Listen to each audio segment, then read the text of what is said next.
Hello friends, देव study से मैं पूनम कुमारी आपका बहुत बहुत स्वागत करती हूँ। दोस्तों, प्राचीन भारतीय इतिहास को जानने के क्रम में हम लोग दक्षिण भारत का इतिहास पढ़ रहे हैं और इस दक्षिण भारत से संबंधित जो डिस्क्रिप्टिव वीडियोज़ है वह पहले ही अपलोड किए जा चुके हैं। तो दक्षिण भारत से संबंधित प्रश्नों में बेहतर स्कोर करने के लिए जो है बेहतर ये रहेगा कि जिन दोस्तों ने जो है इसका डिस्क्रिप्टिव वीडियो नहीं देखा है तो वह पहले वो वीडियो ज़रूर देखें। लिंक जो है मैंने डिस्क्रिप्शन बॉक्स में दे रखा है। तो आइए हम लोग जो है प्रश्नों की ओर चलते हैं। तो पहला प्रश्न है, अभिलेखों का यानी अभिलेखों को ऐतिहासिक प्राकथन के साथ प्रारंभ करने की परंपरा का सूत्रपात किसने किया था? तो इस 4 ऑप्शन में इसका बी ऑप्शन सही जवाब हो जाएगा दोस्तों। राज प्रथम या राजा प्रथम, ये दोनों जो है एक ही शासक था, चाहे इसे राजा प्रथम कहिए या राज प्रथम कहिए। ये जो है एक महान शासक रहता है अपने वंश का। तो इसके द्वारा ही जो है ऐतिहासिक प्राकथन के साथ अभिलेखों को प्रारंभ करने का श्रेय दिया जाता है। तो अगले प्रश्न की ओर बढ़ते हैं। अगला प्रश्न है, किस चोल शासक ने श्रीलंकाई शासक महेंद्र पंचम के समय में श्रीलंका पर आक्रमण कर उसकी राजधानी अनुराधापुर को नष्ट किया एवं उत्तरी श्रीलंका पर अधिकार कर लिया? तो ये जो शासक है दोस्तों, ये हो जाएगा आपका वही राज प्रथम।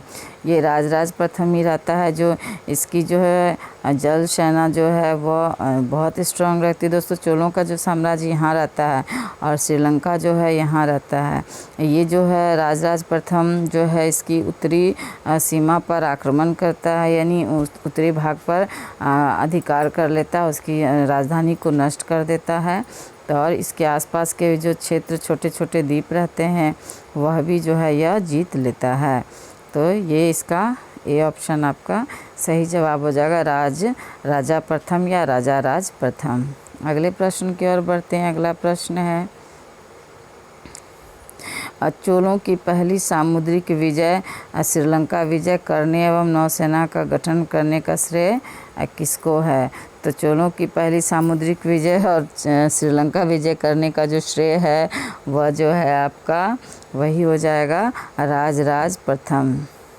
मैंने अभी बताया था कि राज प्रथम जो है जो जल सेना है इसकी यानी नौसेना बहुत स्ट्रॉन्ग रहती है। तो इसका बी ऑप्शन आपका सही जवाब हो जाएगा। अगले प्रश्न की ओर बढ़ते हैं। अगला प्रश्न है हमारा, किस चोल शासक ने अपनी यशस्वी विजयों का समापन मालदीव समूह की विजय से किया? तो इसका सही उत्तर हो जाएगा दोस्तों आपका राज प्रथम।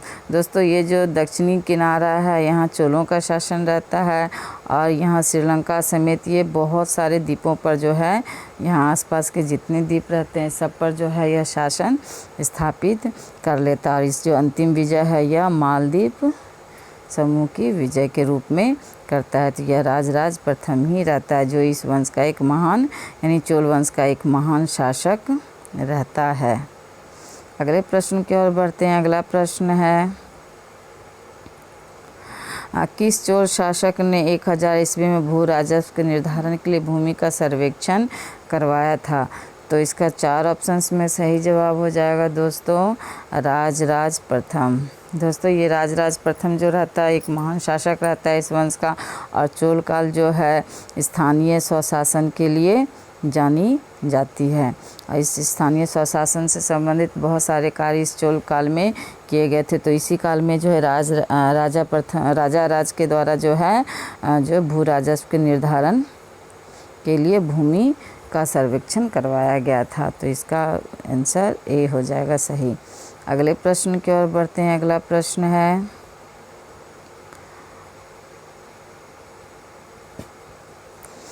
किस चोल शासक ने श्रीलंका को यानी श्रीलंका के शेष बचे दक्षिणी भाग पर अधिकार कर श्रीलंका का विजय को पूर्ण किया था? यानी कि श्रीलंका के विजय को पूर्ण करने वाला कौन सा शासक था ये पूछा जा रहा है। तो इसका सही जवाब हो जाएगा दोस्तों राजेंद्र प्रथम। यानी राजा प्रथम तो उत्तरी भाग पर शासन करता है, जो हमने अभी देखा। वहीं जो है ये राजेंद्र प्रथम जो है दक्षिणी भाग पर जो है आक्रमण कर उसे जीत लेता है और संपूर्ण श्रीलंका को है जो वह यानी जीत लेता है। ये आपका राजेंद्र प्रथम। तो इसका बी ऑप्शन आपका सही जवाब हो जाएगा। अगले प्रश्न की ओर बढ़ते हैं। अगला प्रश्न है, किसने चिदम्बरम के निकट गंगैकोंड चोलपुरम बसाया और उसे अपनी राजधानी बनाई? तो इसका सही जवाब हो जाएगा दोस्तों राजेंद्र प्रथम। दोस्तों ये जो दक्षिणी भाग है भारत का, इस संपूर्ण क्षेत्र पर जब इन चोलों का शासन हो जाता है तो ये उत्तर की ओर बढ़ता है। उत्तर में उड़ीसा और बंगाल के क्षेत्र तक ये अपने साम्राज्य का विस्तार करता है। और बंगाल में जो कि गंगा नदी यहाँ से बहती है, इस गंगा नदी तक जो क्षेत्र का विस्तार करता है, तो यहाँ जो है गंगैकोंड चोलपुरम नामक नगर बसाता है और उसे जो है अपनी राजधानी के रूप में इस्तेमाल करता है। तो यह जो है राजेंद्र प्रथम ही रहता है। तो इसका बी ऑप्शन आपका सही जवाब हो गया। अगले प्रश्न की ओर बढ़ते हैं। अगला प्रश्न है, किसने कलिंग, ओड तथा बंगाल के पाल पर आक्रमण किया, जो कि तमिल प्रदेशों से किया गया प्रथम उत्तरी सैनिक अभियान था? और साथ ही जो है इसने इस ऐतिहासिक भ्रम को तोड़ा कि उत्तर से दक्षिण को विजित किया जा सकता है, दक्षिण से उत्तर के नहीं। दोस्तों हमने देखा था कि जो ये दक्षिणी भारत का कोई भी शासक जो है उत्तर भारत की ओर नहीं जा सका था, बल्कि उत्तर भारत का ही जो विभिन्न शासक जो है, जैसे हमने मौर्यों के साम्राज्य में देखा, गुप्तों के साम्राज्य में देखा कि उनका शासनकाल जो है संपूर्ण भारत पर रहता है। किंतु ये दक्षिण का पहला शासक रहता है जो उत्तर में आपका कलिंग से लेकर के बंगाल तक अपनी विजय पताका को लहराता है। तो वह शासक जो है आपका राजेंद्र प्रथम रहता है। तो इसका ए ऑप्शन आपका सही जवाब हो जाएगा, राजेंद्र प्रथम, जो कि दक्षिण से उत्तर की ओर अपनी विजय पताका को लहराता है। तो अगले प्रश्न की ओर बढ़ते हैं। अगला प्रश्न है, किसने जो इंडोनेशिया के एक द्वीप सुमात्रा के विजय साम्राज्य के शासक जो है संग्राम विजयतुंग वर्मा को पराजित किया तथा निकोबार द्वीप समूह व मलेशिया प्रायद्वीप के मध्य कडारम आधुनिक जो केदाह के नाम से जानी जाती है सहित 12 द्वीपों पर अधिकार कर लिया? तो इसका सही उत्तर हो जाएगा दोस्तों बी ऑप्शन, राजेंद्र प्रथम। मैंने पहले ही बताया था कि दोस्तों ये जो दक्षिणी भाग है, यहाँ श्रीलंका है, यहाँ के छोटे छोटे द्वीपों जितने भी द्वीप थे यहाँ आसपास के, यहाँ तक कि इस ये जो निकोबार का मालाबार का क्षेत्र है, यहाँ पर भी जो द्वीप थे उस पर भी जो है इस राजेंद्र प्रथम ने जो है अपना यानी कि जीत हासिल कर रखा था। तो इसका बी ऑप्शन आपका सही जवाब हो जाएगा। अगले प्रश्न की ओर बढ़ते हैं। अगला प्रश्न है,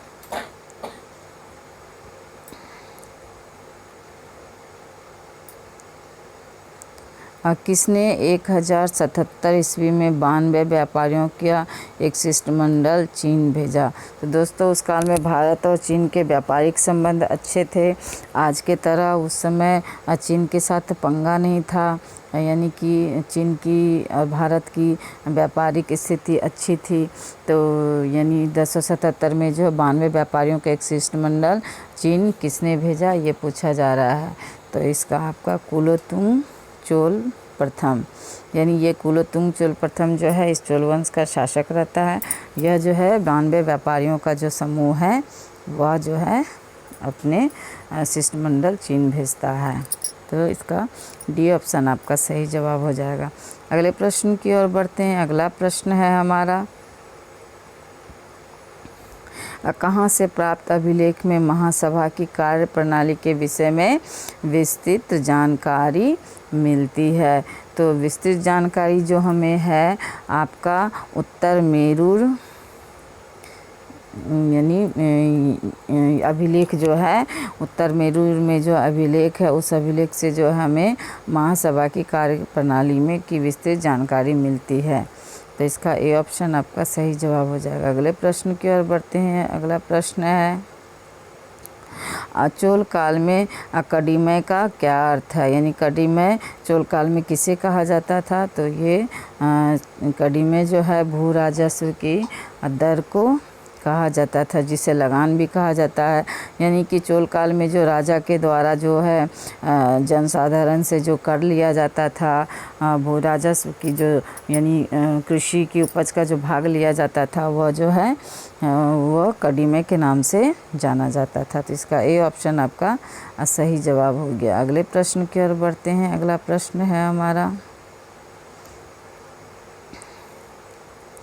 चोल काल में नौसेना का सर्वाधिक विकास किसके समय में हुआ?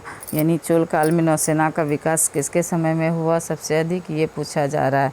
तो इसका सही उत्तर हो जाएगा दोस्तों राजेंद्र प्रथम। यानी राजराजा प्रथम तो श्रीलंका के उत्तरी भाग को जीतता है, हमने अभी पढ़ा था। और ये राजेंद्र प्रथम जो है और अधिक अपनी सेना का विकास करता है, यानी नौसेना का, और वह जो है दक्षिणी श्रीलंका पर भी जो है जीत हासिल करता है। तो इसका सही उत्तर हो जाएगा राजेंद्र प्रथम। सी ऑप्शन इसका सही जवाब हो जाएगा।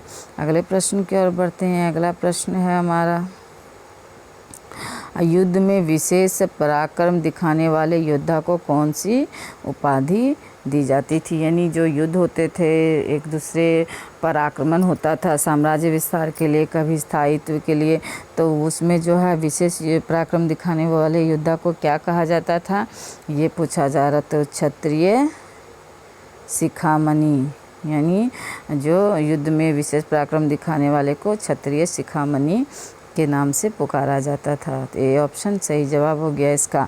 अगले प्रश्न की ओर बढ़ते हैं हम लोग। अगला प्रश्न है कि परैया का अर्थ क्या है? तो परैया का अर्थ हो गया दोस्तों आपका अछूत, यानी चोल काल में जो अछूतों को परैया कहा जाता था। अगले प्रश्न की ओर बढ़ते हैं। अगला प्रश्न है, चोल काल में सोने के सिक्के क्या कहलाते थे? तो सोने के सिक्के जो है चोल काल में कुलंजू के नाम से जाने जाते थे। तो इसका ए ऑप्शन आपका सही जवाब हो जाएगा कुलंजू। अगले प्रश्न की ओर बढ़ते हैं। अगला प्रश्न है हमारा, चोल काल में जो है राज्य की स्वामित्व वाली भूमि कहलाती थी। तो राज्य की स्वामित्व वाली भूमि चोल काल में प्रभु मान्यम कहलाती थी। तो ए ऑप्शन आपका सही जवाब हो जाएगा प्रभु मान्यम। अगले प्रश्न की ओर बढ़ते हैं। अगला प्रश्न है हमारा,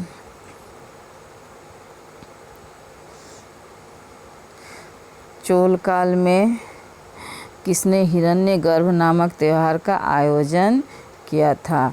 तो चोल काल में जो है हिरण्यगर्भ नामक त्यौहार का आरंभ जो है लोक महादेवी ने करवाया था। तो इसका ए ऑप्शन आपका सही जवाब हो जाएगा। लोक महादेवी जो है चोल काल में हिरण्यगर्भ नाम का त्यौहार का आयोजन करवाई थी। तो ए ऑप्शन इसका सही जवाब हो जाएगा। अगला प्रश्न है हमारा, चीन में व्यापारिक दूत भेजने वाले चोल सम्राट थे। यानी चीन के साथ जो व्यापारिक संबंध चलता था उस समय भारत और चीन का, तो उसके बारे में यानी वहाँ सम्राट जो है चीन में व्यापारिक दूत भेजने वाले सम्राट के बारे में पूछा जा रहा है कि किस सम्राट ने व्यापारिक दूत भेजे थे। तो इसका सही उत्तर हो जाएगा दोस्तों राजराज प्रथम और राजेंद्र प्रथम और कुलोत्तुंग प्रथम, यानी इन तीनों शासकों ने जो है चीन में अपने व्यापारिक राजदूत भेजे थे। तो इसका डी ऑप्शन आपका सही जवाब हो जाएगा उपयुक्त सभी। अगले प्रश्न की ओर बढ़ते हैं। अगला प्रश्न है हमारा, नाना देशी निगम क्या था? तो नाना देशी निगम जो है दूर दूर के प्रदेशों एवं विदेशों के साथ व्यापार करने वाले व्यापारियों का निगम था। यानी कि विशेष करके जो विदेशी व्यापार होता था या भारत के ही आंतरिक क्षेत्र में जो व्यापार होता था दूर दूर के आंतरिक क्षेत्रों में, तो वो जो है व्यापारिक जो समूह होता था वह जो है नाना देशी निगम कहलाता था। इसका ए ऑप्शन आपका सही जवाब हो जाएगा। अगले प्रश्न की ओर बढ़ते हैं। अगला प्रश्न है, रुद्रांबा किस राजवंश की प्रसिद्ध महिला शासिका थी? तो रुद्रांबा जो है आपकी काकतीय वंश की प्रसिद्ध महिला शासिका थी। दोस्तों इस वंश में जो है कई महिला शासिकाएँ हुई। और इससे यह साबित होता है कि यहाँ महिलाओं की जो है स्थिति इस काल में अच्छी थी। तो अगले प्रश्न की ओर बढ़ते हैं। अगला प्रश्न है हमारा, प्रसिद्ध चोल शासक राजा प्रथम का मूल नाम क्या था? तो प्रसिद्ध चोल शासक राजा प्रथम का नाम अरिमोलीवर्मन था। तो इसका ए ऑप्शन आपका सही जवाब हो जाएगा। ये जो प्रश्न है कई एग्जाम्स में पूछे गए हैं, तो इसको निश्चित रूप से दोस्तों याद रखना है। अगले प्रश्न की ओर बढ़ते हैं। अगला प्रश्न है, चोल राजा कौन था जिसने श्रीलंका को पूर्ण स्वतंत्रता दी और सिंघल राजकुमार के साथ अपनी पुत्री का विवाह किया? यानी कि हमने देखा राजराज प्रथम और जो राजेंद्र प्रथम, ये जो है उत्तरी और दक्षिणी श्रीलंका पर आक्रमण कर संपूर्ण श्रीलंका पर जो है राज कर लेता है। तो ये वहीं जो है यह जो शासक है आपका कुलोतुंग प्रथम, ये जो है क्या करता है, संपूर्ण श्रीलंका को जो है स्वतंत्र कर देता है और अपनी पुत्री का विवाह वहाँ करता है, यानी उसे अपना श्रीलंका के राजकुमार को दामाद बनाता है। तो ये जो है आपका कुलोतुंग प्रथम रहता है। तो इसका ये ऑप्शन आपका सही जवाब हो गया। अगले प्रश्न की ओर बढ़ते हैं। 24वां प्रश्न है इस वीडियो का, किसने जो है ऋगार्थ दीपिका यानी ऋग्वेद पर जो टीका है वह उसकी रचना की? तो आपका सही उत्तर हो जाएगा दोस्तों इसका आपका कुट्टन, यानी कुट्टन के द्वारा जो है ऋगार्थ दीपिका यानी ऋग्वेद पर जो टीका के रूप में लिखा गया है वह कुट्टन के द्वारा लिखा गया। दोस्तों प्राचीन काल में जो पुराण और बड़े बड़े जो ग्रंथ लिखे जाते थे, बाद में उस पर जो है टीकाएँ लिखी गई थी। टीकाओं का अर्थ होता है उनके भेद को, यानी जो ग्रंथ लिखे जाते थे उनके भेद को विस्तृत रूप से समझाने के लिए उन पर बाद में टीकाएँ लिखी जाती थी। तो यही जो है ऋग्वार्थ दीपिका ऋग्वेद पर टीका लिखी गई थी, तो यह कुट्टन के द्वारा लिखी गई थी। तो इसका बी ऑप्शन आपका सही जवाब हो जाएगा, कुट्टन। अगले प्रश्न की ओर बढ़ते हैं। अगला प्रश्न है हमारा, और ये इस वीडियो का अंतिम प्रश्न है। अब महासभा की कार्यकारिणी समिति को कहा जाता था, तो महासभा की कार्यकारिणी समिति को जो है आपका वरियम कहा जाता था। दोस्तों चोल काल जो है स्थानीय स्वशासन के लिए जानी जाती थी और स्थानीय स्वशासन को कई वर्गों में, कई निकायों में जो है बांट करके जो है शासन प्रशासन को चलाया जाता। तो इसमें एक महासभा भी जो है कार्यकारिणी समिति होती थी जिसको वरियम कहा जाता था। तो ये थे 25 महत्वपूर्ण प्रश्न जो कि दक्षिण भारत इतिहास से संबंधित थे, जो एग्ज़ाम्स के दृष्टिकोण से बहुत महत्वपूर्ण माने जाते हैं। तो अगर इन प्रश्नों को याद रखिएगा तो 1-2 क्वेश्चन जो है एग्ज़ाम्स में निश्चित रूप से आप हासिल कर सकते हैं। तो अगर आपको मेरा यह वीडियो पसंद आए, मेरे प्रश्नों का सेट पसंद आए, तो मेरे चैनल को लाइक और सब्सक्राइब ज़रूर करें। धन्यवाद दोस्तों।